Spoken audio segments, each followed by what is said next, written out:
அன்பான இறைமக்களே, இன்று Bible reading பிளானின் 109வது நாள்.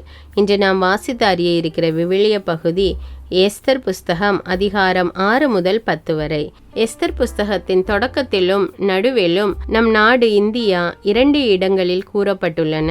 மேலும் இந்த அதிகாரங்களில் எஸ்தர் எவ்வாறு ஆமான் யூதர்களை அழிக்க போட்ட திட்டத்தை முறியடிக்கிறார் என்றும், மொர்தெகாயை தூக்கிலிட ஆமான் ஏற்பாடு செய்திருந்த அதே தூக்கு மரத்தில் அரசர் ஆமானை தூக்கிலிட கட்டளையிடுகிறார். அது எவ்வாறு நடந்தது என்பதை பற்றியும் விரிவாக இந்த அதிகாரங்களில் தெரிந்து கொள்வோம்.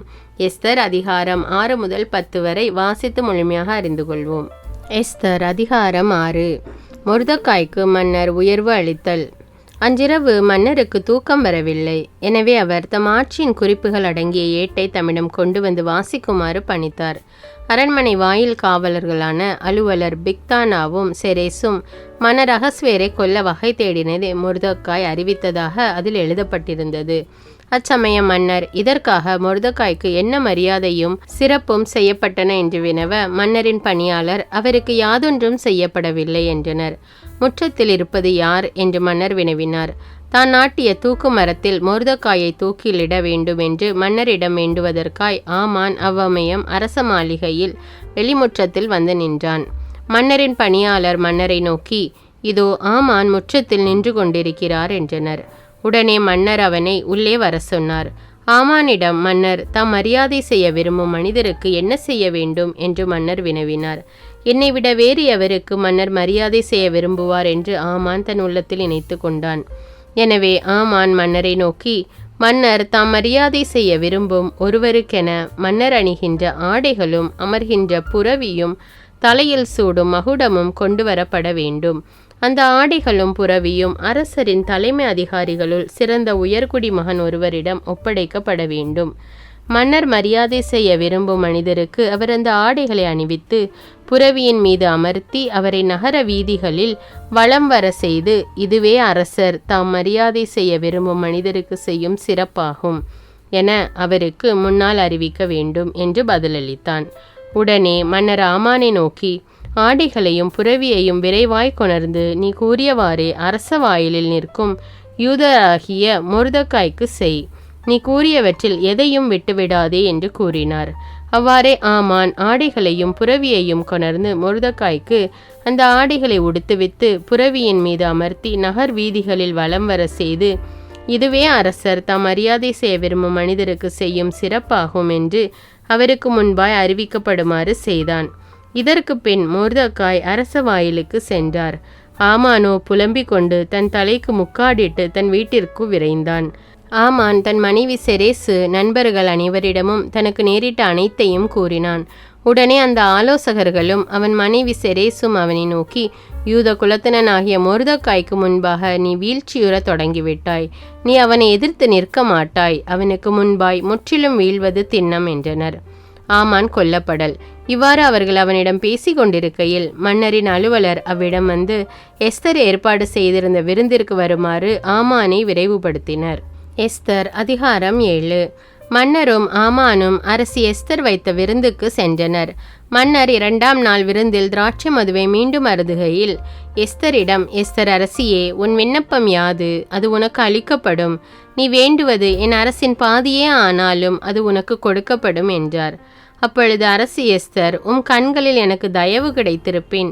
அரசே, உமக்கு நலமெனப்பட்டால் எனது விண்ணப்பத்திற்கிணங்க எனக்கும் என் வேண்டுகோளின்படி என் மக்களுக்கும் உயிர் பிச்சை அருள்வீராக. என் மக்களும் நானும் கொலையுண்டு அழிந்து ஒழிந்து போகும்படி விலை பேசப்பட்டிருக்கிறோம்.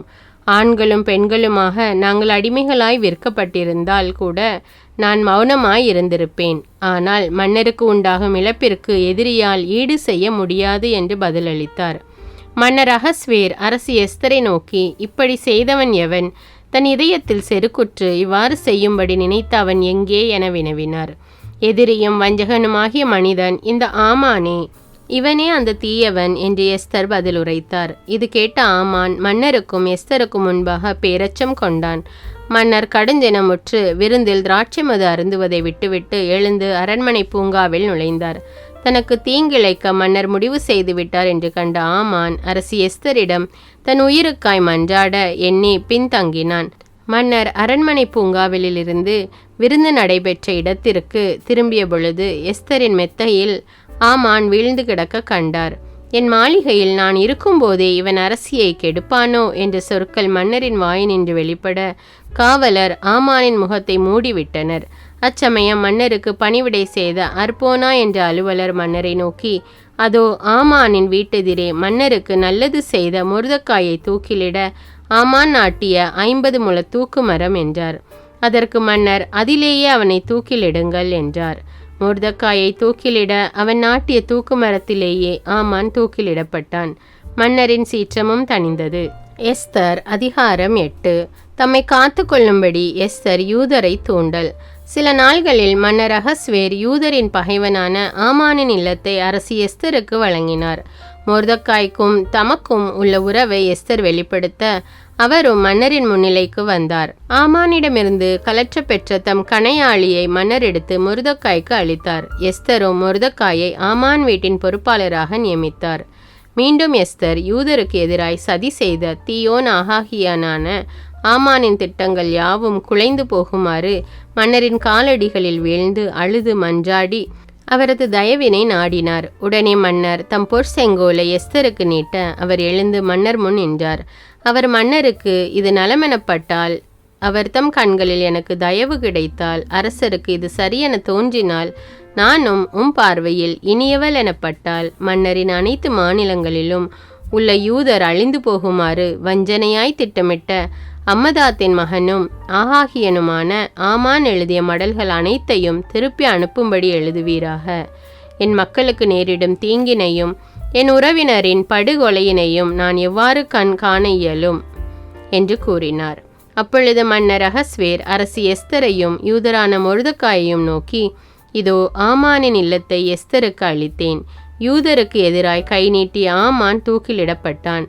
மன்னரின் பெயரால் எழுதப்பட்டு அவர் கணையாளியின் முத்திரை பதிக்கப்பெற்ற எம்மடலும் திருப்பி பெற இயலாதபடியால் உங்கள் பார்வையில் நலமென தோன்றும் அனைத்தையும் மன்னரின் பெயரால் நீங்கள் யூதருக்கு எழுதி மன்னரின் கணையாளியால் முத்திரையிடுங்கள் என்று கூறினார். சீவான் என்ற 3ஆம் மாதத்தில் 23ஆம் நாளன்று மன்னரின் எழுத்தர்கள் வரவழைக்கப்பட்டனர்.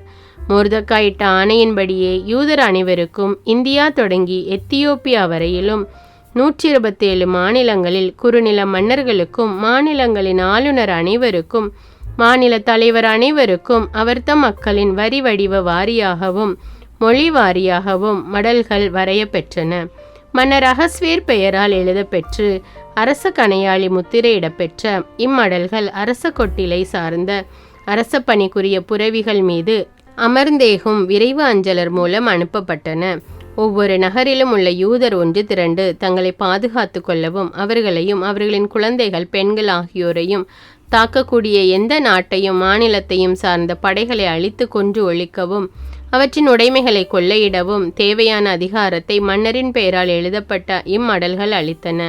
மன்னர் அகஸ்வேரின் மாநிலங்கள் அனைத்திலும் அதார் என்ற 12ஆம் மாதம் 13ஆம் நாளன்று ஒரே நாளில் இவ்வாறு செய்வதென அறிவிக்கப்பட்டது. அம்மடலின் நகல் ஒவ்வொரு மாநிலத்தின் அனைத்து மக்களுக்கும் சட்டமாக அறிவிக்கப்பட்டது. யூதரும் தம் பகைவரை பழி தீர்க்க இந்நாளில் ஆயத்தமாகும்படி கேட்டுக்கொள்ளப்பட்டனர். அரச பணிக்குரிய புரவிகள் மீது அமர்ந்தேகும் விரைவு அஞ்சலர் மன்னரின் ஆணையால் ஏவப்பட்டு வெளி மாநிலங்களுக்கு விரைந்தனர். சூசான் அரண்மனையிலும் இச்சட்டம் அறிவிக்கப்பட்டது.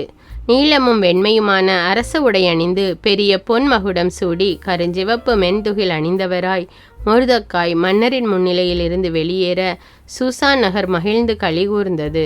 இச்செய்தி யூதருக்கு நம்பிக்கை ஒளியாகவும் மகிழ்வுக்கும் அக்களிப்புக்கும் மதிப்பிற்கும் உரிய ஒன்றாகவும் விளங்கியது. ஒவ்வொரு மாநிலத்திலும் ஒவ்வொரு நகரிலும் எங்கெல்லாம் மன்னரின் இந்த வாக்கும் நியமமும் எட்டினவோ அங்கெல்லாம் வாழ்ந்த யூதர் மகிழ்ந்து களிகூர்ந்தனர். அந்நாள் விருந்தாடும் விழா நாளாக விளங்கியது. யூதரை பற்றிய அச்சம் பிறர் மீது விழ நாட்டு மக்களில் பலர் யூதராயினர். எஸ்தர் அதிகாரம் 9. யூதர் தம் எதிரிகளை அழித்தல். மன்னரின் வாக்கும் நியமும் நிறைவேற்றப்பட வேண்டிய அதார் என்ற 12ஆம் மாதம் 13ஆம் நாள் வந்தது. எதிரிகள் யூதரை மேற்கொள்ளலாம் என்று நம்பியிருந்த அந்த நாள் யூதர் தம் பகைவரை மேற்கொள்ளும் நாளாக மாறியது. அகஸ்வேர் மன்னரின் மாநிலங்களில் இருந்த யூதர் அனைவரும் தமக்கு துன்பம் விளைவிக்க எண்ணியோருக்கு எதிராய் தம் கைகளை நீட்ட அவரவர் தம் இடங்களில் ஒன்று திரண்டனர். வேற்றினத்தாரை அச்சம் ஆட்கொள்ள அவர்களுள் எவராலும் யூதரை எதிர்த்து நிற்க இயலவில்லை. மொர்தெக்காயை பற்றிய அச்சம் மன்னரின் அலுவல்களில் உதவி செய்கின்ற மாநில தலைவர்கள், குறுநில மன்னர்கள், ஆளுநர்கள், அரச ஊழியம் செய்வோர் அனைவரையும் ஆட்கொள்ள அவர்களும் யூதருக்கு உதவி செய்யலாயினர். மொர்தெக்காய் அரச மாளிகையில் வல்லவர் ஆனார். அவரது புகழ் அனைத்து மாநிலங்களிலும் பரவியது. அவரது ஆற்றல் மென்மேலும் வளர்ந்தது. எனவே யூதர் தம் பகைவருக்கு எதிராய் தாம் விரும்பியபடி செய்தனர். அவர்களை வாளால் தாக்கி வெட்டி வீழ்த்தினர். சூசான் அரண்மனையில் 500 பேரை யூதர் கொன்றளித்தனர். பர்சந்தத்தா, தல்போன், அஸ்பாத்தா, பொராத்தா, அதலியா, அரிதாத்தா, பர்மஸ்தா, அரிசாய், அரிதாய், வாய்சாத்தா ஆகிய யூதரின் எதிரியும் அம்மதாத்தின் மகனுமான ஆமானின் புதல்வர் 10 அவர்கள் கொன்றனர். ஆயினும் அவர்களின் உடைமைகளை கொள்ளையடிக்கவில்லை. மன்னரின் பிற மாநிலங்களில் வாழ்ந்த யூதர் ஒன்று திரண்டு தம்மை பாதுகாத்து கொண்டனர். தம் பகைவரிடமிருந்து விடுதலை பெறுமாறு அவர்கள் 75,000 பேரை கொன்றனர்.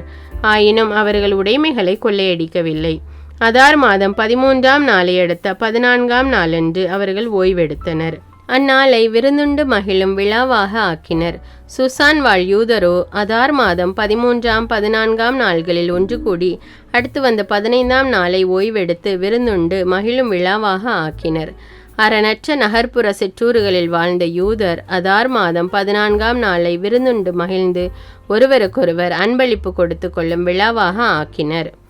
பூரிம் பெருவிழா. மொர்தெக்காயின் நிகழ்ச்சிகள் அனைத்தையும் மடல்களில் வரைந்து அவற்றை அருகிலும் தொலையிலும் மன்னர் அகஸ்வேரின் அனைத்து மாநிலங்களிலும் வாழ்ந்த யூதருக்கு அனுப்பி ஆண்டுதோறும் அதார் மாதம் 14ஆம் 15ஆம் நாள்களை யூதர் தம் பகைவரின் தொல்லையினின்று விடுதலை பெற்ற நாள்களாகவும் அவர்களின் துன்பம் மகிழ்ச்சியாகவும் புலம்பல் விழா கோலமாகவும் மாறின மாதமாகவும் கொண்டு அந்நாள்களில் விருந்துண்டு மகிழவும் ஒருவருக்கொருவர் அன்பளிப்பு கொடுத்து கொள்ளவும் ஏழைகளுக்கு உணவளிக்கவும் வேண்டுமென்று நியமம் தந்தார்.